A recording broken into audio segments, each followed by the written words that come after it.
I'm going to start my story with some background information.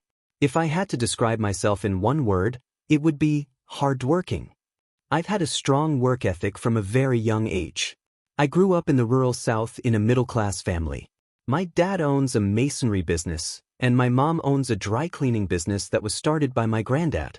Neither of my parents attended college, but it was always their dream for me to be able to do so. My parents loved telling the story about how, before they had even combined their checking accounts, they opened a 529 plan for my college. A 529 plan is just a college investment account you can open for your kids, for those that were wondering. I'd like to go ahead and fast forward now.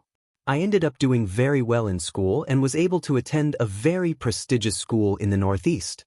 To say that I was a fish out of water would be an understatement. I was a kid with a thick Southern drawl from a blue-collar family. I decided that I wanted to try to meet people before the semester began, so I applied for a pre-orientation program.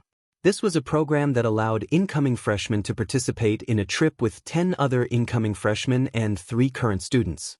I remember feeling excited when I got my acceptance letter because these programs only had a limited number of spaces. We had to attend a meeting a few days before the trip to go over the details and have a casual dinner with the group.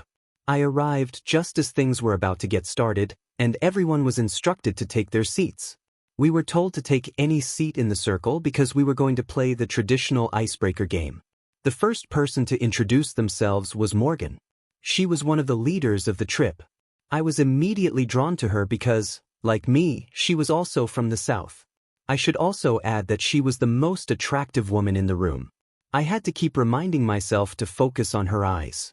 She explained that the purpose of the trip was something the school referred to as responsible outdoor recreation. Looking back, I'm still not sure I know what that means. She continued by saying that the trip was about getting to know other people through camping, kayaking, and an assortment of other outdoor activities. The icebreaker game and dinner went well. I even made a few friends that I hung out with leading up to the trip. When the day of the trip arrived, I showed up at the designated meeting location feeling a sense of nervousness. My friends Andrew, Matt, and Laura were making fun of me because they knew I had a crush on Morgan. As we were loading our bags and camping gear into one of the vans, a BMW came speeding through the parking lot. Laura tapped me on the arm and gestured in the direction of the car. Inside was Morgan and some guy that I didn't know. I watched them kiss and Morgan got out of the car. I felt disappointed that she had a boyfriend, but I also knew there were plenty of fish in the sea. I had just arrived at a major university in a large city. I didn't need to go all in on day one. Before we arrived at the campsite, we stopped at a small gas station off the interstate. One of the leaders made an announcement, "Last stop if you want beer." You can imagine how excited a group of 18-year-olds were when they found out they were going to be able to drink on the trip. Andrew, Matt, Laura, and I all decided to pitch in and got a few cases for the weekend. After we set up our tents and started a fire, the drinking games began. The first game we played was beer pong. One of the team leaders announced, "The leaders get first pick on their teammates, and then everyone else pair up after that." Morgan was the first to pick. All I heard her say was, "You," and point in my direction. I remember turning red and stupidly looking around, assuming she had picked someone else. Andrew said, "Dude, she picked you." Matt and Laura quietly did that stupid ooh noise that kids make in grade school. I walked up and introduced myself to her again. She smiled and told me that Southerners needed to stick together. I don't believe I've ever been more motivated to succeed at something in my life. I was honestly a mediocre beer pong player at best, but I think I only missed one shot the entire night. I could tell that Morgan was impressed, and I was beaming with confidence. After we won the tournament, Morgan and I sat next to the campfire and continued to have a few more drinks. I don't know how much time had passed, but what happened next is something I'll never forget. Morgan whispered in my ear to meet her in her tent in 20 minutes. She said the group leaders were the only ones on the trip that got tents to themselves. I was speechless and just shook my head up and down. When I unzipped the tent, Morgan was sitting inside, completely naked. She was lying horizontally across her air mattress and looked like a goddess. She didn't say a word and just tapped her hand on the air mattress, signaling for me to come lay next to her. When I went in to kiss her, she stopped me. She laid flat on her back and pushed my head in between her legs. I guess my hot streak from the beer pong table carried over into the bedroom, based on her reactions. I'd found the sweet spot over and over again. She put protection on for me and rode me to completion. I wish I could say it lasted all night, but I was proud that I was able to make it 10 minutes. I know that was a long background story, but all the details will be relevant for the second part. I ended up marrying Morgan when I graduated from college. We've now been married for a little over 3 years. We both got jobs in a large metro city in the South so that we could be closer to our parents. Morgan and I had essentially been inseparable since the first night in the woods. Everything had been going great with our careers, and we're even talking about having children. One of the great things about the city that we moved to is that my friends Matt and Laura also live there. They started dating a couple of months after the camping trip and have been together ever since. They were the couple we could always count on for date nights, and they even introduced us to some other people they had met through Laura's job. They are what most people would consider a perfect match. One day, I randomly got a call from Laura during the workday. This wasn't out of the ordinary since it was a Friday, and we were supposed to get drinks with her and Matt later.